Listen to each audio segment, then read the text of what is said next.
Well, hello everyone and welcome to the first webinar that we've tried at the South East Branch. I trust you're all well and managing to keep yourselves in good order in the current circumstances. Today's talk is going to be, excuse me, I'm looking for my notes, which I've now lost. There we go. So the purpose of today's talk is to raise awareness of the good working practices that individuals can adopt during these unprecedented times. And this is in order to help them look after themselves and the well-being whilst they're working remotely. Natalie is IOSH Regional Manager providing support to all of the branches in the southeast of England. And she is a seasoned remote worker herself and has trained the other regional managers within IOSH and staff at the headquarters who are working in good working, in good working practices whilst working remotely. So without any further ado, and before I get my tongue even more tied, the presentation will be about 30 minutes. We'll have Q&As after the presentation, and Ben has told me that we need to close by 3 o'clock. So without any further ado, I'll hand over to you, Natalie. Thanks, Julian. Thanks very much. Hi, everybody. I hope this webinar finds everyone faring quite well. I know it's been a difficult time. I like to call this the great slowdown instead of the great lockdown. I think it puts a more positive spin on it. You might notice I've got some bluebells behind me. That's just recently moved to the South Coast. This is right near where I live, so I'm quite lucky. However, I do have a dedicated office space, but it was way too sunny in there. I thought I'd never complain about sunniness, but it was very sunny and I'd have to squint at you all afternoon. So I hope you don't mind the bluebells instead, but I have heard that people really enjoy checking out the background of people's homes during video conferences. So just for anyone that's curious, this is what my office looks like. It's in the conservatory. So I am a permanent remote worker, so I'm quite lucky. I'm set up for this. So my aims for this presentation is for people that, you know, this isn't something that they're used to. So hopefully I can share some things with you. And if I do clear my throat a lot, I've got chest infection or allergies, I'm not sure which. So I've got an inhaler and some cough syrup on standby. So just bear with me and we'll get through this. So before we dive in, and I mentioned breathing, let's breathe like the US Navy SEALs. I read a book called Having a Great Day at the Office by Dr. John Briffa, and he really recommended the box breathing method for being very present and focused. And the Navy SEALs use this when they are in combat situations. So it isn't just about calming your body, but it is about being focused. And you can have a very long day at work, and especially in the afternoons, which we're in now, you might need a little bit of help focusing. So here we go. I hope you all do this with me. So I want you all to sit up as straight as you can and put your hand on your belly and one on your chest. Take a normal breath in. Breathe out. Now, on the count of 5, we're going to take a breath in for 5 seconds. We're going to hold it for 5. We're going to exhale for 5. And then we're going to hold it for 5. And then we'll repeat. All right, everybody, let's go. Take a deep breath for 5. 1, 2, 3, 4, 5. Hold. 2, 3, 4, 5. Exhale. 1, 2, 3, 4, 5. Hold. 1, 2, 3, 4, 5. Inhale all the way down to your belly. 1, 2, 3, 4, 5. Hold.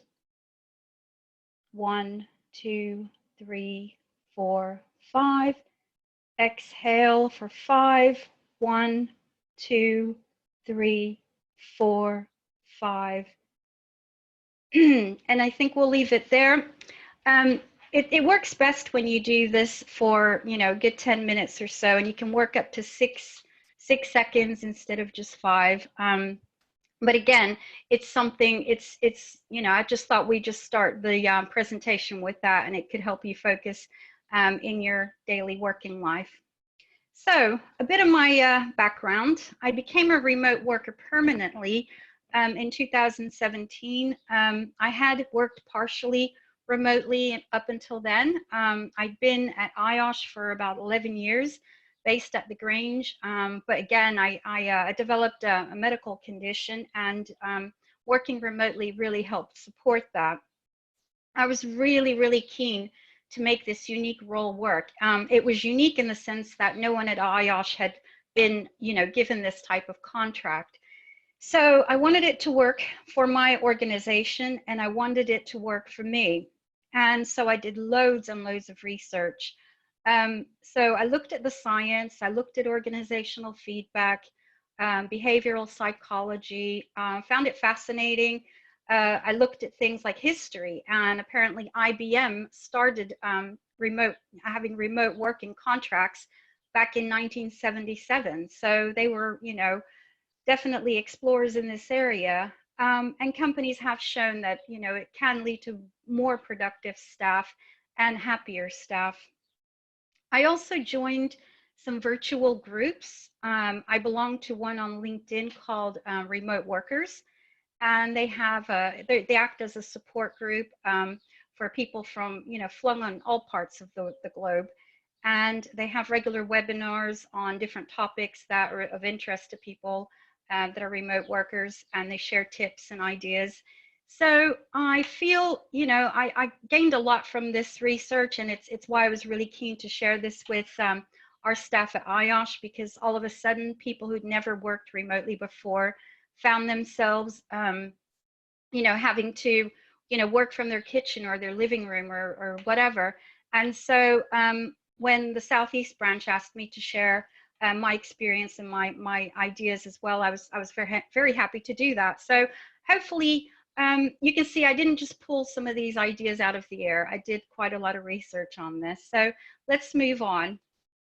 I wanted to share, I said I like looking at stats and research and everything, but I found it really interesting that with the effects of COVID-19, that remote working has affected different countries in different ways, as in trends for working from home. So this chart here shows the different countries and the percentage of staff that are less at the office. So the United States has 38% less staff at a physical workplace. The UK's got 55. And I think at the bottom it says Japan's got 9. So I don't know if that's because they haven't gone through the, you know, the same kind of lockdown as or slowdown as the UK and the US. But it shows that, you know, huge amounts of staff can all of a sudden shift the way they work and still remain productive when it's necessary. So what I want to cover with you in this presentation are, I want to look at appreciating the positives. So I also want to look at being very aware of the potential pitfalls, because they do exist as well. And to, you know, kind of negate those, it's really important to create healthy boundaries. We'll have a look at focus and productivity, visibility and connection, and last but definitely not least is self-care. So on to appreciating the positives. It seemed quite obvious. So I thought to myself, should I even include this slide? But when I did this presentation for IOSH staff, I got some feedback from staff that had never worked a day in their life from home. And they said that was the part they enjoyed the most, because they felt it very isolating. They were getting a bit depressed, and they really needed to, you know, be reminded of the positives to balance things out. So we'll just go through these. The time savings is obvious. It's less commuting. I don't know of anyone that actually enjoys commuting. Maybe a few of you do that, you know, listen to audiobooks, I don't know, in the car. But you're not having to travel to work, and that does save huge amounts of time. You can incorporate errands into your work day. And you can incorporate, your family life into your workday if needed. Go to appointments, things like that. So very much a time savings opportunity. It puts you in control of your day rather than having to be present in somebody's building. Saving money, that goes along with not commuting. My fiance, for instance, before we moved, had to commute to London by train every single day. That was to an average of £5,000 to £6,000 a year. So he's saving all this money now, having to work from home. There's also saving money, not getting those, cups of coffees with colleagues and that type of thing, and the lunches that you have to buy on the go. So there is a huge money savings. The other one that's really important, and it's one that you need to be mindful of because you can really make it work, is having an enhanced work-life balance. As I said, because of the time you save, you can have, the spare time to devote to improvement projects or the things that bring you joy in life, and the quality time with your family. And the rest of it. And because you're in control of that, when you're at work, when you're in your work time, you can focus on that. And when you're away from that, you step away from that, you can focus on your personal life. And there are ways that if you're not careful, it can go wrong, but we'll look at those in a minute. I definitely believe, and many people agree, that it definitely can increase your focus and productivity. So, I'm quite sensitive to sound, so I never worked that well in an open plan office, and I found it very distracting. What I also found distracting was the office politics sometimes would overtake, my vibe, and you can erode your motivation if you hear a lot of griping or, gossip, that type of thing. So when you're in your own bubble, at home, at work, you can just, you're free to just focus on the work without all of that as well. So optimum health, I think now is as big a time as any for the evidence to prove this, because you are definitely more shielded from germs, from viruses, when you're not in an office and having to commute to work.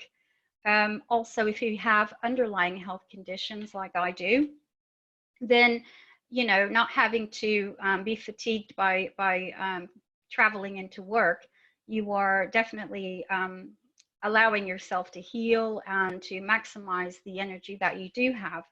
So again, the opportunities to go outside and get fresh air and exercise, work your day around you is fantastic. So yes, optimum health can be there for you. And another one that's really provided, currently is a lot of evidence, is the incredible positive environmental impact. So apparently, and I've read several reports of this, 2 weeks after lockdown, they looked at the air quality, the nitrogen dioxide in the major cities in the UK, and it was 60% less than it was at the same time in 2019. So that's massive. And that's just people not commuting to work, and the rest of it, public transport going. And so, it's really, you're having a positive environmental impact, and that's definitely a positive.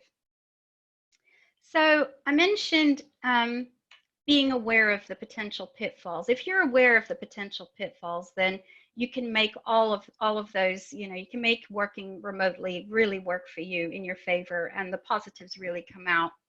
I mentioned work-life balance. You really need to guard that because it can go off balance quickly. If you're not structured, then one part of your life will bleed into the other. So you have some people for whom this is new that really want to prove they're at work. They're always logged in. They don't sign off. They, respond to emails at all hours of the night, and are available for phone calls all the time. They're not doing themselves any favors. They're heading for burnout. and then their actual productivity, you know, falls as well, because you can't be on all the time.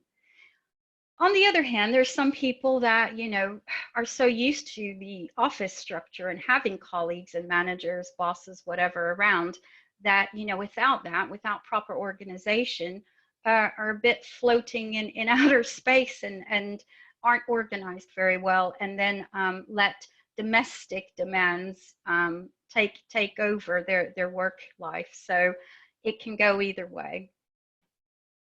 One area that I found quite, you know, interesting when I started remote working was invisibility. I found that it was true that out of sight, out of mind. I'd been for over a decade at my office, at the Grange for IOSH, and once I wasn't there anymore, I, you know, sometimes would get left out of invitations at meetings, and it wasn't intentional or malicious or anything. It was literally people looking around the room and inviting people who they thought needed to be there. Didn't happen a lot, but it did happen. And, you know, no responses to some emails and things like that, because people are used to the, you know, being visible and having chats and that sort of thing to kind of, you know, make an email make sense. So invisibility is important for, even for long-term remote workers. Invisibility can take the shape of being passed over for promotions or projects and things like that. So something to watch out for, and there's ways to mitigate that I'll share with you. The other one that, you know, goes along with that is disconnection and a feeling of isolation. And I think, of course, now that, you know, people are more susceptible to that when they're also not only isolated from their work colleagues, but also from the people that, you know, in their family and their friends and so on. But in a work sense, this can make you feel left out. You're not on track with the organizational agenda. You feel like you're not as informed. You think a lot of information gets passed around through chat and that you're the last to hear about it. Those things can happen, and we've got brilliant technology now that hopefully, you know, most organizations have adopted that can negate this as well. Again, loss of focus. I mentioned, you know, when you don't have a good organizational time management plan in place, then your focus can easily waver. So something to keep an eye on. And to tie all the above together, your mental health can suffer if you're not careful and you don't look after yourself and you're not organized. So it can suffer simply by the fact that emails can very easily be misinterpreted. So an email is very one-dimensional, especially if you don't know the other person very well and you don't have a relationship built with them. You get an email from someone, you may not understand their sense of humor, their quirkiness, or their sarcasm, or that they're very direct or something, and you can take it completely the wrong way, especially if you already feel disconnected and isolated. So, you know, we're going to look at ways to you know, deal with that as well. I mean, there was a study that showed that for some people that were remote workers, they can suffer from 40% more stress than office-based workers, simply because some people, you know, tend to be prone that they need that connection. I'm kind of a lone wolf, and for me, I work very well on my own, but not everyone's like me, and I can understand, especially from the feedback I had from colleagues after my last presentation, that some people do feel lost and do feel disconnected and need that connection with others. So we'll look at ways to deal with that. I kind of grouped a lot of ideas in one section here, which is creating healthy boundaries. I think that's really important on many levels. So it really starts, and I think it's important to have conversations with the people that you live with in your home. And that can be housemates, it can be spouses, it can be children, if they're old enough to understand that you need a certain amount of space. So it's important that they understand that, you know, your work life doesn't, it's what you're meant to do during your hours. And that if you're going to have a video conference, that, you know, your time is not theirs to demand. And so, you know, you kind of evade some conflict. I know that at the start of every morning, my fiance and I, we have a quick chat about, you know, when he's having a video conference and when I'm doing something online, as far as a virtual meeting. And then, you know, we know to give each other space. I mean, like, for instance, this webinar now, he's completely barred from the house this afternoon, because if I even heard him moving around, I would get really distracted and I wouldn't remember what to say to you. So it's really important to have those conversations with the people you live with. You need to have a dedicated workspace. I showed you my home office, and not everybody is going to have that. So find a space that is going to remind you that this is the time, this is the area where I need to get into work mode. It's ideally away from distractions. And that could be, you know, the TV, the, you know, washing machine. It could be where the people that you live with, if they're working remotely, to get away from where they're working. And also really important to have natural light and airflow. So ideally near a window. They've shown that, you know, any kind of natural light, especially sunlight, can really increase serotonin, and therefore that you know, is a mood enhancer. Really helps you. So have a think about that. And also, I mean, I don't need to preach to most of you, your safety practitioners, about DSC and all that, but you know, it's important to be comfortable if you don't have the ideal office setup.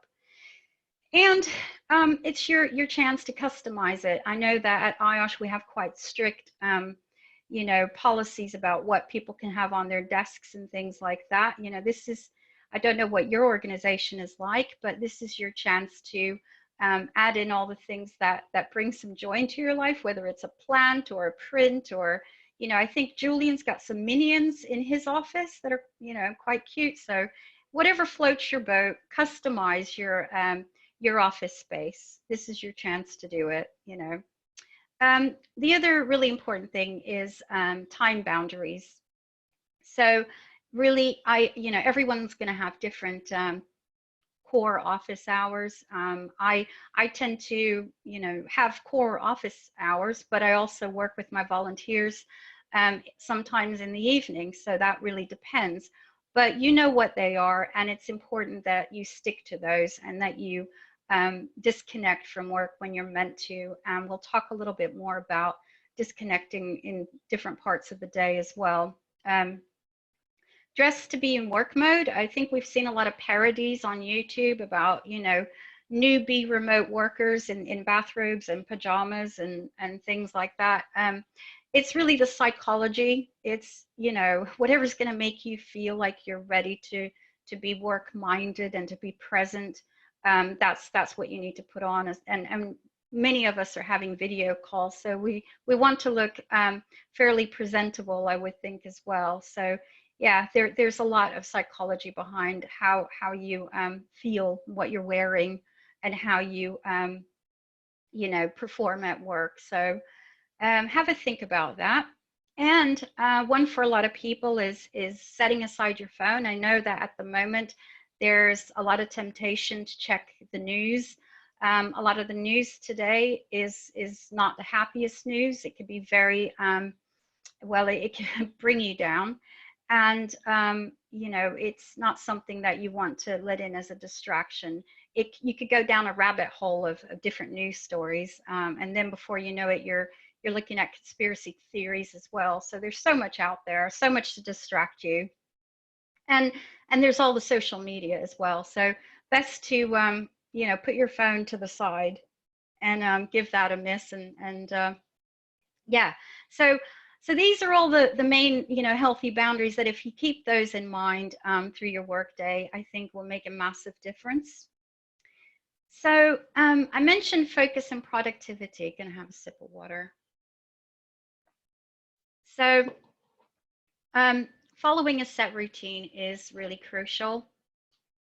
So I know, again, I mentioned, you know, what your working hours are, and where possible to follow that every day. I know at IOSH we have to log in, and you know, people know when we're logged in and when we're not. But it's important psychologically. You don't want to, you know, we're creatures of habit, and we work best that way as well. Um, Identify and reduce distractions, and that's not just about noise.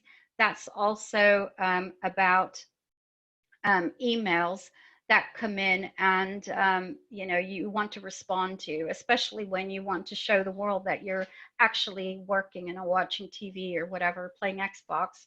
So um, you know, and I'm a bit guilty of that, because I tend to, you know, react to emails coming in too much. And I'll mention some ways to you know, lessen that too. But you know what the distractions are. You know that if, you know, you're going to feel like you need to empty out the washing machine and the rest of it, um, just time block that, which I'm just about to talk about. But think about what's possible distraction to you. So it could be really, you could two ways going about it. You could go around writing a weekly and even a daily task list. A weekly one could look like the main priorities that you want to achieve. And it isn't just that you'd forget to do them. It's the fact that when you have completed them, it gives you a really good sense of achievement. Because if there's no one there, you know, that's your boss, to pat you on the back and say, well done. This is you in your own mind thinking, you know, this is what I've accomplished this week. So, you know, it keeps you on track and it gives you a sense of achievement. The other one, really key, I think, for me is time blocking. So there's so much information on time blocking online. Have a look. I think probably a lot of you are familiar with it. I mean, it really starts with looking at when you're at your most productive in the day. And you know, your biorhythms really of your body. I'm definitely an early riser. I've got all my energy in the morning. This time of day is not my best, but therefore I segment or put blocks into my calendar when I actually want to do some writing, or what I call deep tasks as opposed to shallow tasks. And also to have a block of time where I respond to emails instead of responding to emails all day, or you know, deal, or even a time block in the day where you deal with the unexpected things that happen. And we all have unexpected demands that come at us almost on a daily basis, where our priorities have to change. But you know, it's up to you and the work that you do to look at time blocking. And like I said, there's really a lot out there. And included with time blocking is to put buffers in between each segment as well, so that you don't go from one task to the other and end up multitasking. It's important to take those breaks, and I'll talk about that in the self-care section too. So, and I mentioned having a sense of achievement. Once you review your tasks and what you've achieved, really important to jot down a few things about what you want to, you know, achieve the next day, what you want to tackle. And remember that you really need to overestimate how long things take. One email could lead to, you know, having to send 5 more emails and 2 phone calls. So just getting through emails itself can take a lot of time. So be very generous with how long things take. So again, preparing for the next day really gives you a plan and some motivation for the next day. So you just don't log on the next day and feel like, now what? I'm not sure what to do. So yeah. I mentioned visibility and connection can be things that can go wrong. Now, there's a lot of technology out there that can really enhance your visibility in your organization, and I don't know what those are. I can't say, but we have at IOSH, we have Jabber, so that if I'm logged in, it shows when in the green light when I'm available. It shows when I'm in a meeting, it shows when I'm on the phone, it shows when I'm not available. So, or when I'm offline, really good for visibility and transparency. And, you know, in an organization, you share Outlook Diary as well. You can check what people are doing and when you can approach them. And we have a thing called Workplace, which I'll admit I'm not great at using. I'm not a Facebook fan, I'll admit that. But, and you know, Workplace is owned by Facebook. But a lot of people really enjoy it. And I think it's really coming into the forefront now when people are not seeing each other face to face. Emails, I mentioned how easily they, you know, get misinterpreted. Well, I read somewhere the most important thing you can do with an email is to over communicate with positivity. I mean, you really have to overdo it. And it isn't that it's, you know, for contrived reasons. It is because, you know, that's all someone may ever, you know, see or hear from you. And you want to make sure that your message is done with the utmost friendliness so that there's no misunderstanding. Bullet points are good to you know, be concise about what it is that you're asking or requesting, that sort of thing.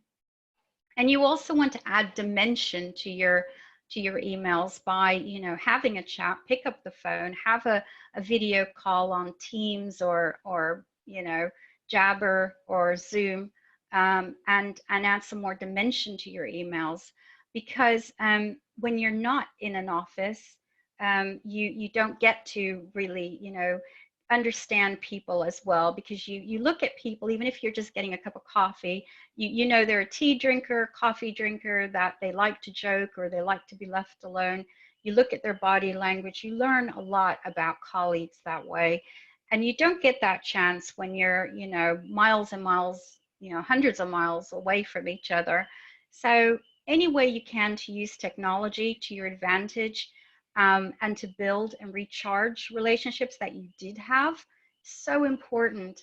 Because like I said, it can go wrong quickly, especially when people are feeling a bit vulnerable and disconnected anyway. Important to stay in touch with your team. I know at IOSH there are some teams that are having video conferences every single day, just to check and see, you know, if everyone's doing all right, that sort of thing. I think we realize that this is a massive shift in way of working for a lot of people. So take advantage of the technology that is there, or the phone, whichever way. You know, hearing someone's voice is still better than just an email. So those are the things I know that help with those issues. So I'm going to have a quick drink, because self-care isn't selfish. So important to take care of yourself. It starts with a good morning routine. It's the time of day where you can decide that you control the day and the day doesn't control you. And that's the main difference between remote working and office working. You really have such a beautiful opportunity to make this work and be in control of your day. And that makes a huge difference to how you feel about your life. So you can have a morning routine from very basic to your preparations, such as your hygiene, your hot beverage, and your breakfast or a bit of exercise. And then you're ready to switch into work mode. Or you can, you know, have a bit of an elaborate ritual like I do. When I realized I had all of this amazing time in the morning, I decided to align myself with my best self. I personally do that through meditation. I put some aromatherapy on. I like rosemary because it really kickstarts my brain. You know, and of course a very, you know, large mug of hot coffee as well. But you know, after that, I feel like, you know, my work day doesn't control my life. I do. And, you know, by the time I log on, then I'm ready to deal with, you know, be in work mode. But yeah, so really important to have a really good morning routine. It's tempting to stay in bed as long as you can, and I don't always get it right. I usually, you know, I switch from a very basic one to ritual. When I do the full ritual of meditation, like I did this morning, I just feel uplifted, and you know, anything that comes my way that could be a bit stressful, I'm better able to deal with. So the other thing that's really important, I mentioned the breaks, you know, during the time blocking technique, is something that you could do called Pomodoro technique. So breaks are really, really important. I nag my fiance all the time to take breaks because he doesn't. He thinks he's got to just constantly just stare at the screen and work, but he's getting better at it. But Pomodoro technique, if you look it up, is well, Pomodoro means tomato or tomato in Italian, and it's based on the tomato-shaped timer that people had in their kitchens. And a psychologist used this to set the timer for people to do some tasks for 25 minutes, and then the timer would go off, and then they would take a 5-minute break, and they would get a drink of water and stretch. So not a huge break, but just enough to just, you know, just get your circulation going. And then you would do that 4 more times and then get a longer break. So, you know, there's a lot of more modern versions of the Pomodoro technique where, you know, it's more flexible, as in some people work really well for 90 minutes. If you're working on a document, you're good at that. After that document and those 90 minutes, then take a break and get a stretch or go outside if you can. You know, pet the dog if you're lucky enough to have a dog. That's great. So have a look at Pomodoro technique for those of you that, you know, aren't strict with yourself about taking those important breaks. So to continue on about self-care, so food for energy, you know, again, I'm not, you know, the virtue of the best eating. I eat healthy because most of the time because I have to for my health condition, but so I know the difference that, you know, healthy food can make. I know also when I had to be in the office or I travel, then I don't always get the chance to have the best food. When I'm at home, you know, it's much easier to go into the kitchen and prepare a nice salad or something or whatever that, you know, makes me feel like I'm going to have energy for the rest of the day. And also the lesson here is that I learned is that self-care is not self-soothing. I think some people mix up the two. Self-soothing would be, you know, running to the fridge to get chocolate or you know, your favorite, you know, cheese or whatever. But self-care is looking at your health benefits in the long term. So I try to keep that in mind. Like I said, I'm not perfect, but I found that really inspiring when I heard somebody mention that self-care isn't self-soothing. But you have more opportunities for self-care when you're in charge of your day. Really important, and I guess the government agrees because we're all allowed to go out and exercise once a day, is to move your body and get some fresh air if you can. So I think more people are out exercising now than ever, now that it's a privilege and not a chore. So, you know, use that time, get your circulation going, and also connect with a bit of yourself and gain perspective in the middle of the day. Take that lunch break. Or if your time to exercise and disconnect from work is you know, at the end of the day, that's fine too, but just make sure you do that. You know, and if you don't have a garden or a park or whatever it is, then get a yoga mat out, do some yoga, watch a YouTube video to exercise with, do some stretches, and you know, if you're, like I said, if you have a dog to go walk, that's fantastic.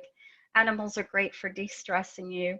I wish I had a dog, so that's probably why I'm talking about it a lot. And you have to end your day a certain way. Just like you have a really good morning routine, you want a really good end of the day routine. You want to end your day with a sense of achievement, what you've accomplished. You want to look at that task list and say, you know, this is what I've accomplished. This is what I plan to do tomorrow. Stay on track, stay motivated. And then very key is to disconnect from work. So there's two ways. That's the physical disconnection, which is the logging off, putting the laptop away, the work phone if you have one. And then there's the mental disconnection.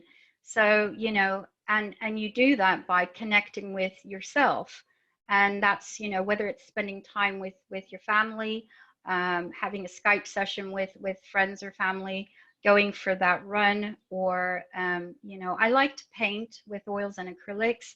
If I've got the energy at the end of the day, then I do that. It's really a mindful way of, you know, really de-stressing, and it's something I really enjoy.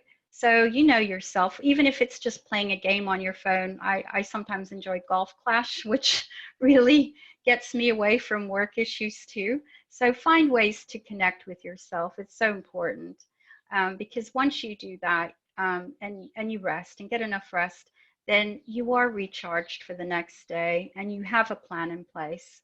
So that's pretty much it. I mean, you know, what you want to do is to maximize this unique way of working, and really truly be kind to yourself. That's so key.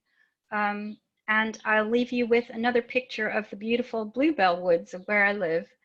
And thank you so much for sharing your afternoon with me. I realize it's a sunny Friday, so I hope you'll be able to walk away with some tips.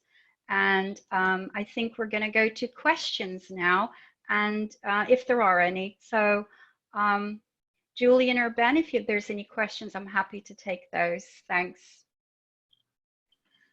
Well, thanks very much, Natalie. And thank you for your questions. We've had a few comments sent in, so what I'll do is I'll forward those comments to the people they were intended for. I won't trouble reading them out now. I'll just go straight into the questions. Excuse me. We had a question from Tony, and he's asking about the DSE and workstation setup with regards to the DSE regulations, and how long would be considered temporary regarding home workstation risk assessments. Is that something you want? No, yeah. Again, like I said in the presentation, I'm not a safety practitioner. I would never go near that topic, I'm afraid. I think there's probably many more of you listening today that could answer that question much better than me. It's not something that I do. I know that my space was DSE risk assessed, and the rest of it by someone from IOSH. But you know, like I said, all I could offer to most people was to be comfortable and, you know, your body to do that.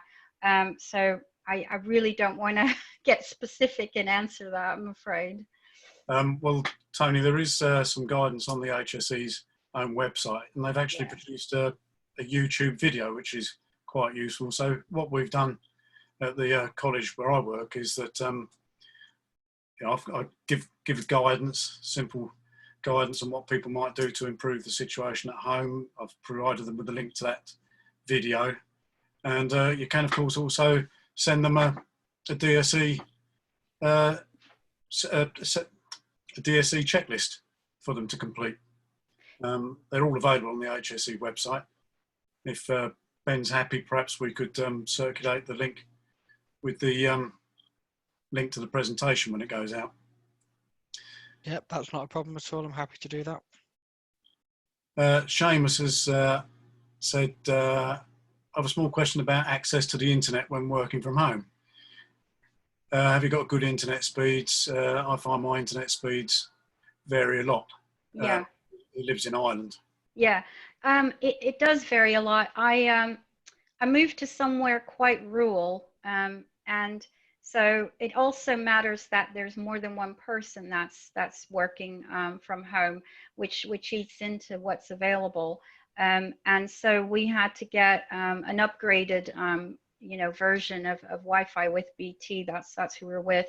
I know they've got like booster pods and things. I'm not the most technical person, but I know that it makes a huge difference. I have a colleague who doesn't have that, and he keeps fading out, and his wife also works from home, and it's nearly impossible for him to join into video conferencing. So unfortunately, from what I hear, the oh, my door just slammed from the wind.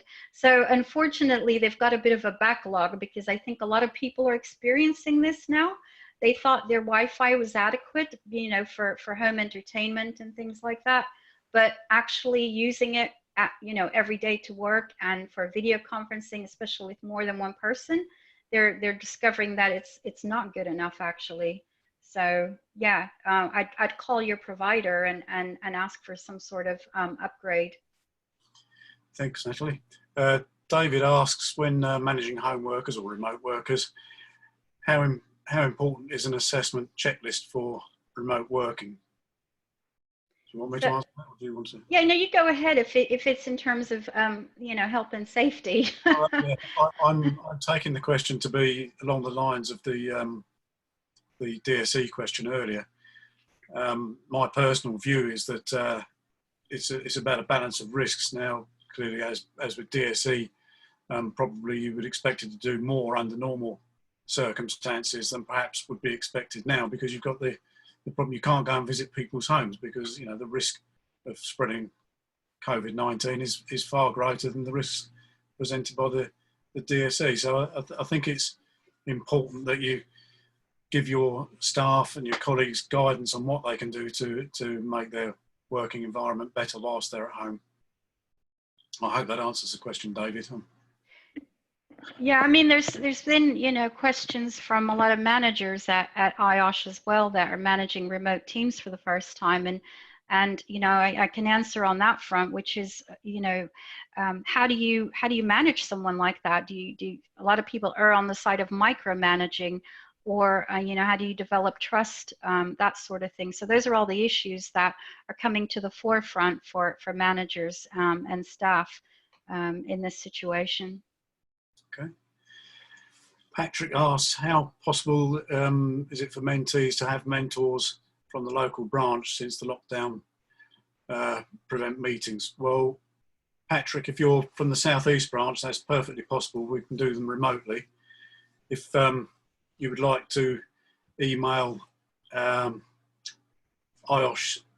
our email address is IOSH Southeast at ioshNetworks.com. Drop an email to that email address, we'll get one of the mentors to get in touch with you. We also have the IOSH mentoring platform that you can go to as well if you check it out on the website and register for that. So I know Don in the Southeast has done a lot of great work, and I'll give him a call to see if he's interested in doing a virtual session as well, because it doesn't have to be a webinar. We can have a virtual Zoom session too. So I'll be exploring that with the branch, but definitely have a look for the IOSH mentoring platform, because all of the mentoring there is virtual, so it's all through video conferencing anyway. Thanks, Natalie. Stuart is asking what platform you normally use for remote working, as the company that he works for utilises Microsoft Teams. Yeah, we have Zoom and we have Teams, and I hear that eventually we're gonna you know, go towards using Teams more. I think it's cheaper apparently. So for having actual meetings, I find the sound quality in Teams not as good as in Zoom. On the other hand, for, like, you know, to save money on using mobile phones, to have a call from one person to another through Teams is fantastic. So there's all these pros and cons and things like that. We've got both, and Teams is great for, you know, document sharing and things like that. So which again promotes, you know, collaboration when you don't see each other, because you can without having to email documents around. It's fantastic. So there's a lot of fantastic features on Teams.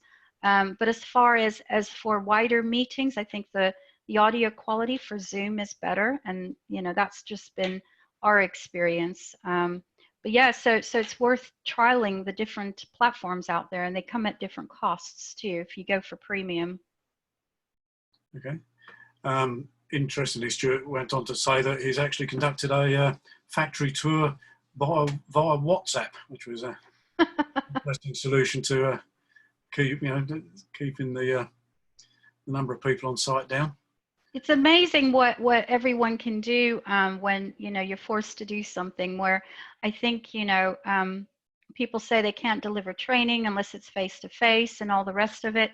And the next thing you know, if there's not an income stream coming in without the training, then everything is put online, and people do it and people engage with it, and they can do it from the safety of their homes. and incorporate it better into their lives. So and like I said, the environmental impact is tremendous. So I think that, you know, in the future, companies are going to think quite hard and fast about spending lots of money on travel budgets and things like that, and overhead. So yeah, I think things are never going to go back to the old normal. Got one here from Neil who asks if we've got any suggestions for remote team building for welfare and well-being. Well, one thing that we do, and it's each Friday, is one of our staff actually runs like a pub quiz over Zoom. So all the staff. What, with alcohol? Well, you have to bring your own, of course. It's difficult to share that over the. But you can, I suppose, you can view the results. Yeah, I think, no, I've seen that the pub quizzes are really popular. Like I said, at IOSH, my team, we have a team meeting once a week, and they're very informal, and really they're just to, you know, talk about what's going on in your life. But if it's going to be something longer, you know, there's different, if it's a much bigger team, different options on Zoom you can do. There's break rooms you can use. There's, you know, waiting rooms. There's all kinds of things like that. But I think the most important thing is to provide that connection with colleagues. And I think the more frequent those happen, the better. So, you know, a once a week chat, even if it's in the form of a, you know, or especially a pub quiz, then that's fantastic. So one thing that's working really well for us in terms of keeping the staff connected is that one of our deputy principals sends out a daily update covering, you know, what's going on in the media in terms of COVID-19, but also around the college, and that's been extremely well received. Yeah, I think it's important. Bev did that as well for IOSH, and it keeps everyone kind of joined up and together, so that we're not, you know, feeling like all of a sudden we're just, you know, leaves in the wind or something. And it kind of keeps the organization on track and makes people feel informed, and at, you know, at ease as best as they can be. So I think that's really good. And we still have coffee breaks together. Oh yeah, no, I forgot to mention that we have virtual coffee breaks in the morning a couple of times a week as well, and that's great. And I mentioned in the presentation about, you know, building and recharging relationships. So key, and a virtual coffee chat's great. Excellent. Right, well, that's the end of the questions. Thanks very much for your time, Natalie. Thank you. Taking the time to give us that presentation. I certainly found it useful. I hope others did as well. I noticed that the host has switched to yourself, so I'm thinking that possibly. Okay. Yeah, Ben's just sent me an email. He says he's been kicked out, so we've got to try. You and I have got to try and end this ourselves. Okay, that's fine. We'll do that. So I want to thank everybody, and if you do have any questions, we'll send out a mailer message, and I'll put my email address in there, or I think we can get some if there's any extra ones, whatever.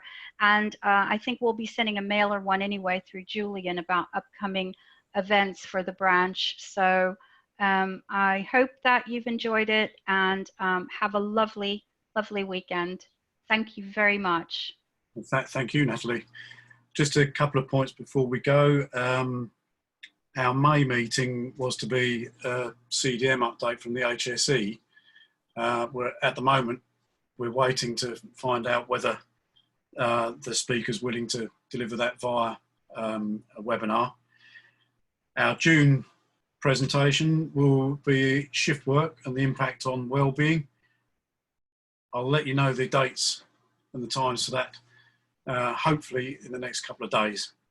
We're just waiting for the speaker to confirm their availability, but it hopefully will be around the 16th. It won't actually be on the 16th, but it will be during that week, I hope. Thank you all for coming along. Much appreciate it, and hope you all keep safe.